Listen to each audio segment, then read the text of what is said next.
Welcome to Electrified. It's your host, Dylan Loomis. Quick update from yesterday. Based on some of your comments, it does turn out like that AK-47 video was not actually an AK-47, but an AK variant that was shooting a 9mm round. I did have my doubts about that, so thank you all for confirming. Car and Driver got a Cyber Beast Cybertruck and did some testing. In their first 75 mile per hour range test, the Cyber Beast got 250 miles. Since the vehicle has a high enough gross vehicle weight rating, it's not required to have an EPA estimate, but Tesla has listed 301 miles.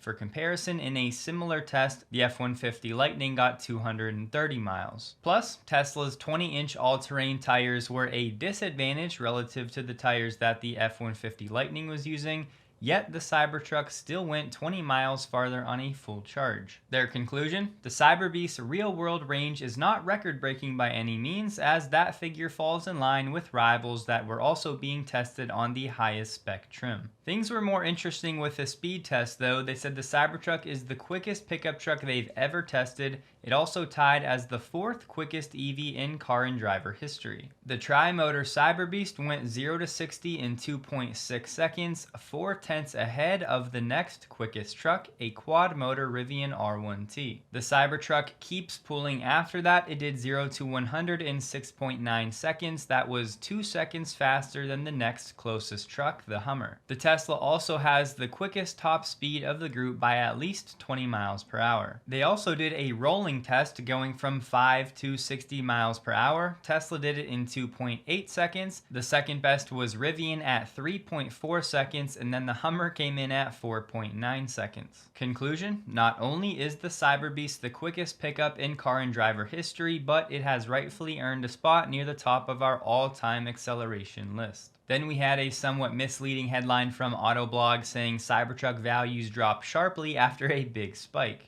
But it should be obvious that these early day flipping rates are never sustainable. The two most recent Cybertruck sales at dealer-only auctions, one was $195,500 and the other one was $189,000. Just so you know, on some websites like Car Gurus and a few others, there are some Cybertrucks currently listed for sale. The high end seems to be around $220,000, coming down from there. The cheapest one I've seen is about $199,000. Electrified came out today basically taking a shot at Tesla, saying that the base camp that they're now shipping is not at all what they unveiled. Here's the image they were sharing around, and to my knowledge, this picture on the left, this was really more of a render than I think a product they were actually promising to bring to the market. The thing is though, if you remove the cover on the tent on the right, it's actually pretty comparable to just the tent on the left if you take out all of this kitchen stuff below. That presumably would have been a different product anyway, and that's one that Rivian is still trying to find a way to bring to the market themselves. This product costs $3,000 and a user on the forums just had it installed. They said your first installation of this product does have to happen at a Tesla service center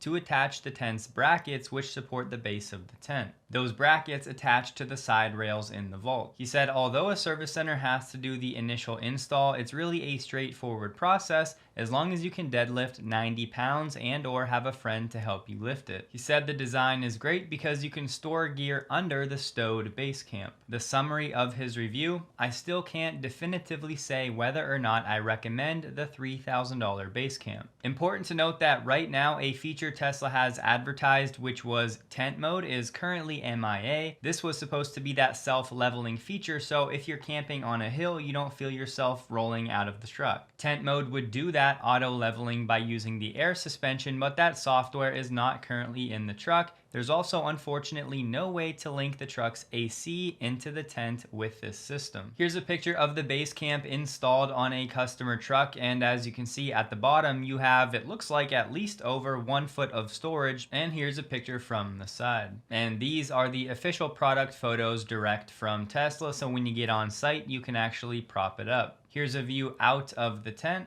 And just one more showing the unit fully compressed, packed up, and out of the way. Diesel semi-trucks historically struggle to get up to highway speed going over the steep incline of Donner Pass in California. This video shows Tesla's new electric semi-truck taking the pass on with ease. Many diesel semi-trucks can only reach 60 miles an hour within about 30 seconds, while the Tesla Semi can hit 60 in less than 20 seconds. On top of that, Tesla's semi-truck has a smaller carbon footprint, uses 2 kilowatt hours of electricity per mile, and can travel up to 500 miles without needing to recharge.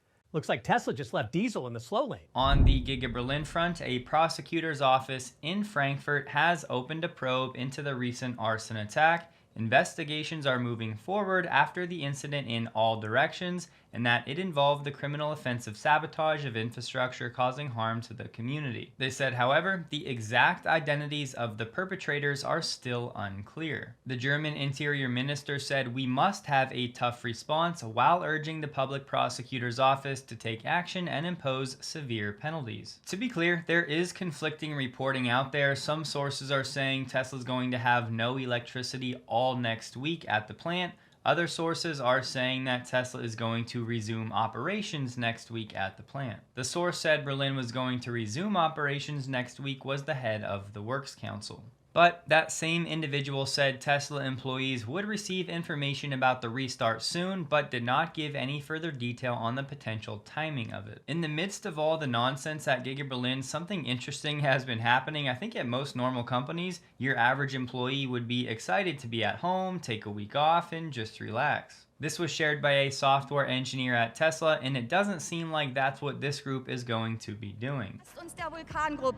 Deutschland, der Welt zeigen, was wir unter Solidarität verstehen. Wir werden die Fabrik in der nächsten Woche wieder starten und mit voller Kraft zurückkehren. Jetzt erst recht.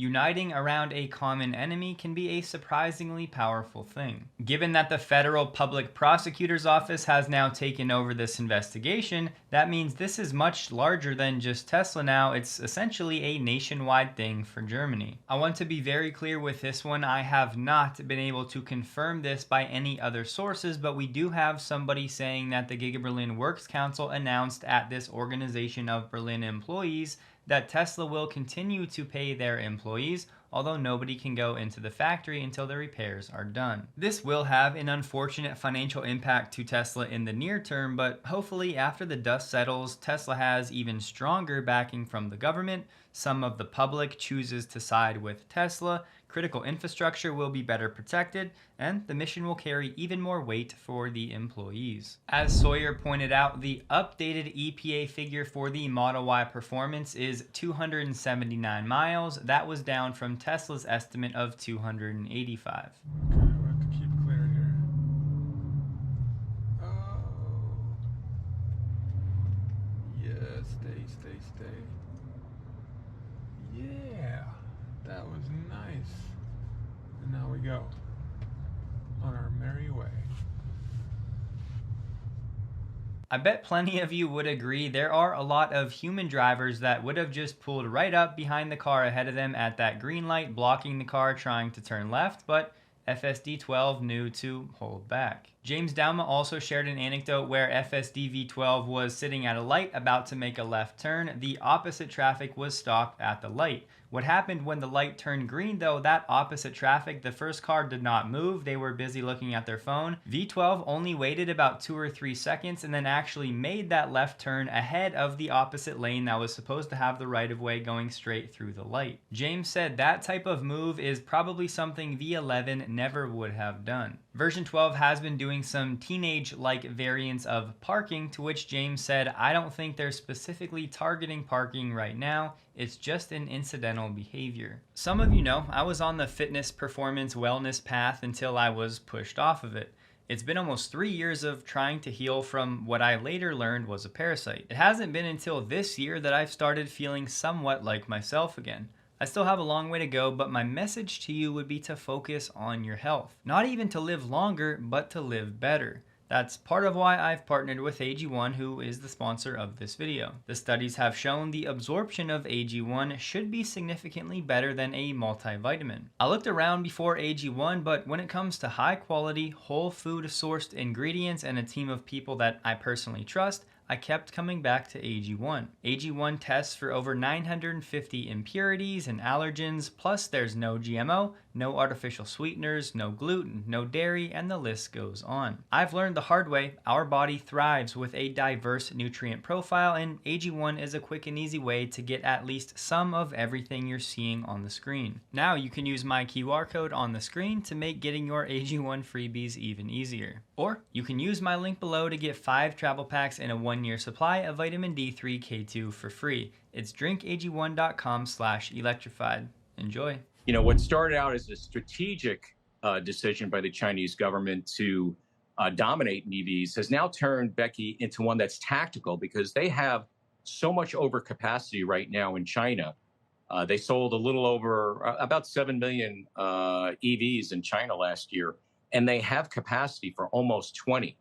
So now they're exporting. And for the U.S., you know, there's high tariffs right now, but if they decide to put plants in Mexico, potentially they can use NAFTA to bring those vehicles in, tariff-free.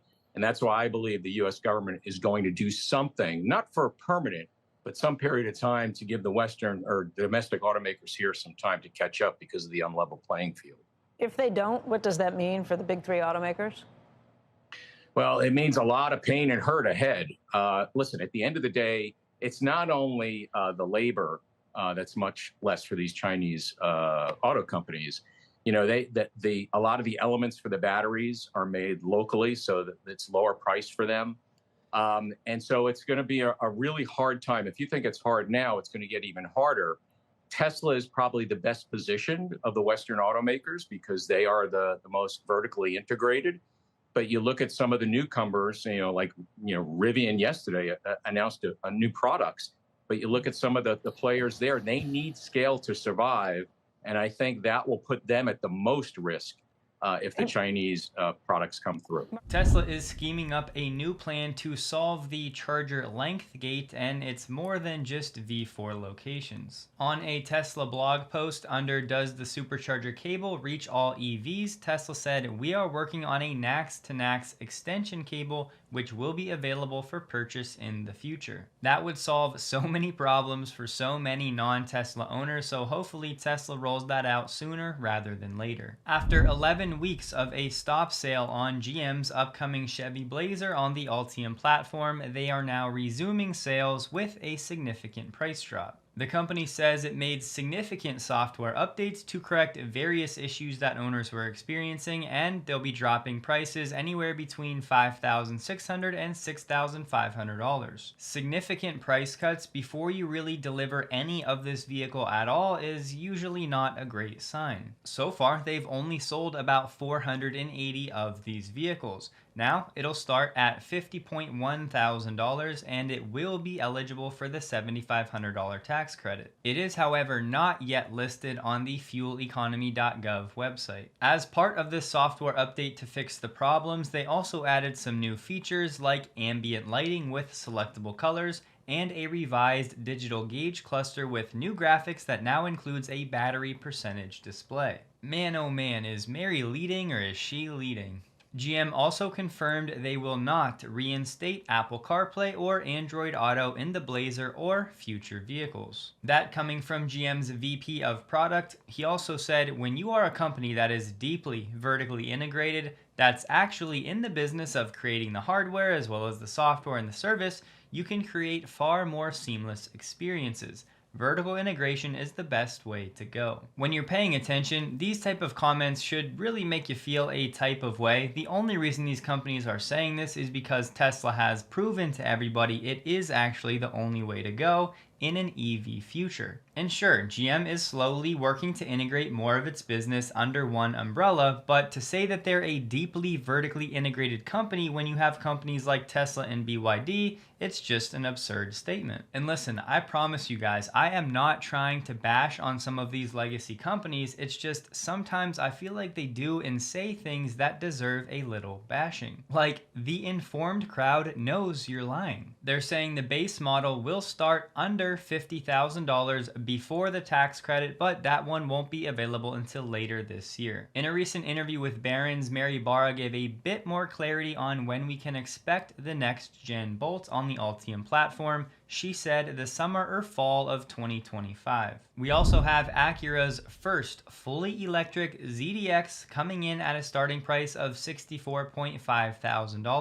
That will also qualify for the full credit. The ZDX is expected to arrive at Acura dealerships in the coming months. This will also be on the Ultium platform. The expected EPA ranges are a bit lower than the market was expecting. It'll range on the low end from 278 up to 313 miles on the high end. For now, they're saying a battery pack size of 102 kilowatt hours. RJ Scaringe said on X, in less than 24 hours, we've taken more than 68,000 R2 reservations. I know a lot of stock analysts like to use these reservations and then run calculations off of them. I'm just not sure how much stock we can put into a $100 fully refundable deposit. I'm not predicting anything here, but if Rivian's playbook was to generate some investor hype ahead of a potential cap raise, this is exactly how you would do it. Honestly though, I hope this number keeps flying up for Rivian.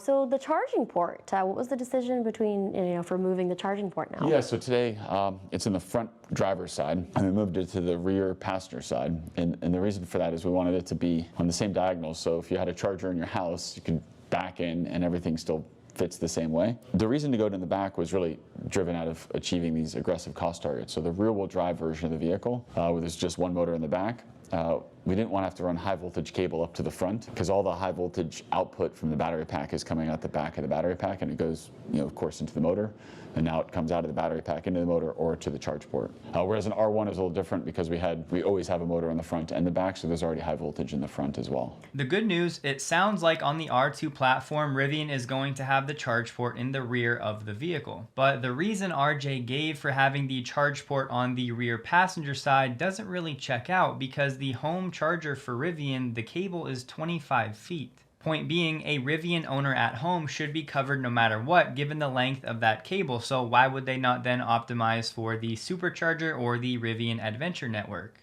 We'll see what happens. We got the official breakdown for Tesla China data for the month of February. It came in at 30.1 thousand for domestic sales and 30.2 thousand for export. What we can look at though is the first 2 months of last year compared to the first 2 months of this year, and we are 6.15% behind that pace in 2023. Just looking at domestic sales though for January and February this year, we're about 9,000 units ahead of where we were in 2023. But for exports, we're about 18,000 units behind where we were after the first 2 months last year. A mobile service tech on Reddit has posted that the new Yoke retrofits have arrived. They have the physical horn, the camera button, and a different feel. In case you're interested, he was answering some questions in the comments, so I'll have this linked below. Sawyer reported on this new Tesla incentive. I could not find it anywhere. I did not get anything from Tesla, so maybe it's just specific customers that are getting this from Tesla. With that in mind, he said starting today, Tesla is offering existing owners in the US and Canada a paint or interior color upgrade when they order and take delivery from existing inventory by March 31st.